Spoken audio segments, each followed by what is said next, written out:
Bom dia, gente. Vamos começar aqui então. Eu vou fazer uma série de vídeos sobre o segundo bimestre.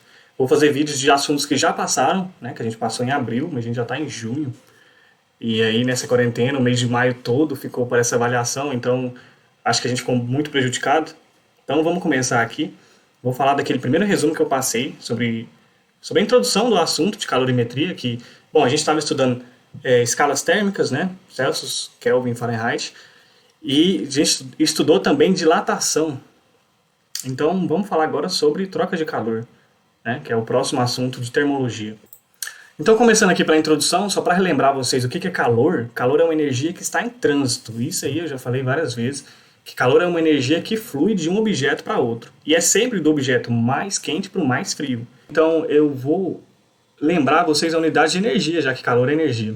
A unidade de energia que a gente estava usando era o Joule. Então, o J maiúsculo aí era a unidade de energia que a gente usava lá em energia mecânica, energia potencial e tudo mais. Agora, vamos usar a caloria, né, que a gente abrevia com cal. E a relação entre as duas é uma caloria, tá ali embaixo aqui, ó.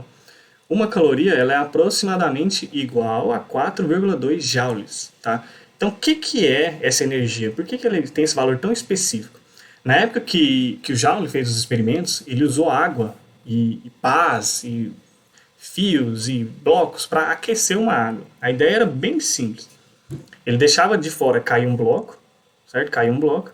E lá dentro de um cano, um tubo bem grande, um cilindro com água, tinha várias pás que giravam enquanto esse bloco caía. E ele fez esse experimento aí por uns 5 anos, até chegar a um valor que é muito parecido com esse que a gente usa hoje, que na verdade é 4,18, mas eu arredondei para 4,2, já que a gente vai usar mais ou menos ali um valor mais fácil nos exercícios. E ele fez esse experimento e percebeu que então 4,2 joules é a energia que eu preciso para aquecer a água em 1 grau Celsius. Tá, aquecer a água, mas aqui ó, aquecer 1 grama de água. Então 4,2 joules eu preciso dessa energia para aquecer 1 grama de água. E aí eu convenciono essa energia e chamo ela de um quê? Uma caloria. Tá? Então 1 caloria é a energia que eu preciso para aumentar 1 grama de água em 1 grau Celsius. E em joule essa energia vai valer 4,2, tá bom? Então, é isso. Já voltei já aqui à segunda parte agora desse vídeo, que a gente vai falar sobre capacidade térmica de um corpo, né? O nome é muito sugestivo e sugere às vezes que a gente entenda a capacidade térmica como o quanto o corpo é capaz, né, de aguentar calor, e isso não tem nada a ver. A ideia é muito simples. A capacidade térmica de um corpo é a energia que eu preciso para aumentar a temperatura desse corpo em 1 grau Celsius. Tá? Então imagina aqui, eu trouxe um exemplo aqui, ó, olha para a foto. Eu tenho uma bola de 1 kg de ferro e uma outra de 2 kg. Vocês concordam comigo que para aumentar toda a temperatura dessa bola aqui, ó, de 2 kg, toda a temperatura dele em 1 grau Celsius, eu vou precisar de o dobro de energia em relação a essa aqui de 1 kg. Né? Porque é o mesmo material, mas esse corpo aqui ele tem um dobro de massa, então eu vou precisar do dobro de energia para aumentar em 1 grau Celsius.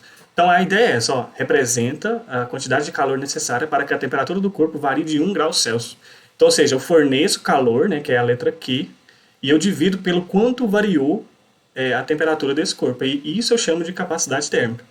E se você olhar para a unidade aqui, ó, em cima, energia a gente está medindo em calorias, né? Então calorias, aí essa barra de divisão, embaixo a temperatura, que nesse caso é em graus Celsius. Então a unidade de capacidade térmica é caloria dividido por graus Celsius. Ok? Nosso terceiro tópico aqui, ó, calor específico de uma substância. Agora é um C minúsculo, tá? Um C minúsculo. E aí ele é muito parecido com os outros dois, né? Que a gente está falando sempre de quantidade de energia que precisa para aumentar em 1 grau Celsius. Mas cada um tem sua semelhança. Por caloria para água, né? Caloria é a energia que eu preciso para 1 grama de água aumentar a 1 grau Celsius. Capacidade térmica, que é aquele anterior, é a energia que eu preciso para aumentar a temperatura do corpo em 1 grau Celsius. E o calor específico agora vai ser a energia que eu preciso para aumentar em 1 grau Celsius uma determinada substância. Né? 1 grama de uma determinada substância. Então, cada substância vai ter um valor diferente, se você pensar assim. Então, olha só. Como é que eu faço? Se eu tiver uma substância pura, eu vou pegar aqui a capacidade térmica do corpo e dividir pela massa. Isso vai ser meu calor específico. E é interessante notar que a unidade aqui agora aparece um G embaixo, tá? Um G de grama. Então, a caloria por grama por grau Celsius. Então, assim, ó, eu vou passar aqui, olha essa tabela. Aqui está a substância, aqui está o calor específico. No caso da água, eu preciso de uma caloria para aumentar 1 grama. Para aumentar 1 grau Celsius de 1 grama, não foi isso que a gente tinha falado para caloria? Então, para o gelo, como é que vai ser? Vai ser meia caloria para aumentar 1 grau Celsius a temperatura de 1 grama de gelo. Então, para todos aqui, ó, é 1 grama, tá? E esse número significa a energia que eu preciso para aumentar em 1 grau Celsius a temperatura da substância. Então, eu quero que vocês notem algumas coisas aqui. A água é 1, tá? Foi aí que a gente definiu a energia da caloria, o Joule, lá lembra, né? 4,2. O gelo é meio, mas gelo é a água congelada, né? É a água no estado sólido. Então entenda o seguinte, a mesma substância, em estados físicos diferentes, ela vai ter calor específico diferente, que é o caso do gelo. Então, o vapor de água, por exemplo, pega a água e aqueça ela até ela evaporar. Ela vai ter um calor específico diferente da água no estado líquido, tá? Então, a água no estado vapor, a água no estado gasoso, tem um calor específico diferente da água no líquido, e a água no gelo, né, que é o sólido do gelo, vai ter um calor específico diferente. Então, que é alumínio 0,21, areia 0,20, vidro 0,16 e por aí vai. Então, olha só, o ouro aqui nessa lista é o que tem o menor calor específico. O que significa isso? Eu preciso de pouquíssima energia para variar muito a temperatura do ouro, em comparação com a água, tá vendo? Inclusive a água é um dos materiais que tem o maior calor específico que a gente conhece. É muito alto, sério mesmo. Então olha só, compara a água com a areia. Já viu quando você vai no mar, aquela coisa toda, aquela história de que a areia está queimando seu pé enquanto a água está fria? Por quê? Porque eu preciso de muita energia para variar a temperatura da água e da areia não. Só 0,20. Então imagina uma praia que é formada por água e ouro. Você queimaria seu pé, fritaria seu pé, literalmente, antes de chegar na água, porque eu preciso de pouquíssima energia para alterar a temperatura do ouro. Tá? Então voltando aqui, ó. Deixa eu voltar. Eu tenho aqui 1 kg de ferro e 2 kg de ferro. Agora eu estou preocupado com a substância, não com o corpo inteiro. Então, para aumentar, se eu pegar 1 grama de cada aqui, eu vou ter que usar a mesma energia para aumentar 1 grau Celsius dessa substância. Por quê? Porque as duas substâncias são iguais. Não estou preocupado agora com o corpo, tá? Não estou preocupado com isso. Então lembra, calor específico é muito importante, tá? E agora aqui para a nossa última parte desse vídeo, onde eu realmente queria chegar, que é o calor sensível. O que é calor sensível? Aqui a figurinha já fala tudo, né? Calor sensível, eu tenho uma seta aqui, significa variação de temperatura. Então, calor sensível é quando eu tenho uma substância, forneço energia para ela, e suponha-se, a substância, né, o meu objeto, ele vai usar essa energia só para aumentar a temperatura dele, ou resfriar também, né? Acontece apenas uma variação de temperatura. Eu estou aqui dizendo que não vou sofrer uma mudança de fase, tá? Mudança de fase é quando passa do sólido para o líquido ou do líquido para o gasoso, aquele intervalo ali onde não é nenhum nem outro, entendeu? É uma mudança de fase. Então, calor sensível apenas só no líquido, só no gasoso ou só no sólido. É só uma variação de temperatura, não estou mudando a fase, tá? E essa variação de temperatura, ela ocorre aqui, ó, por causa da vibração das moléculas. Isso aí também já tinha comentado com vocês, que quando um corpo ganha energia, essa energia ela é distribuída pelas moléculas e aumenta a vibração delas, né? E na média, isso aí vai aumentar a temperatura. Se eu fizer uma média ali das vibrações, usar um termômetro para medir, eu vou ter uma temperatura maior, né? Se ele recebeu energia. E a equação que a gente vai usar é essa aqui, ó. Q, que é o calor, é igual a mc delta T. E aqui, ó, nessa outra parte, eu coloquei a equação de novo e o que significa cada coisa. Q, quantidade de calor, pode ser em calorias ou joules, tá? E lembra o seguinte, se for um número positivo, significa que está aumentando a temperatura. Se for um número negativo, significa que a temperatura está diminuindo. Ou seja, positivo ele está recebendo energia e aumentando a temperatura. Negativo ele está cedendo energia e diminuindo a temperatura. M é a massa, né? Normalmente a gente usa em gramas. C é o calor específico, que tem uma tabela que vai te fornecer. E para cada material eu tenho um valor, inclusive para cada material e cada fase que ela se encontra. Lembra que eu falei da água e do gelo. E aqui a variação de temperatura, que é final menos inicial. Isso aí não tem segredo, né? Bom, gente, para acabar o vídeo eu vou fazer aqui um exercício que diz o seguinte. Um objeto de massa m igual a 500 gramas recebe uma certa quantidade de calor Q e com isso sofre uma variação de temperatura ΔT. A relação entre ΔT e Q está representada no gráfico abaixo. Aí o exercício pergunta, qual é o valor do calor específico C desse objeto? Então, olha só, a primeira coisa aqui eu vou colocar os valores que o exercício me deu, né? A massa é 500 gramas. E o que ele está querendo é o calor específico, que a gente chama de C pequeno.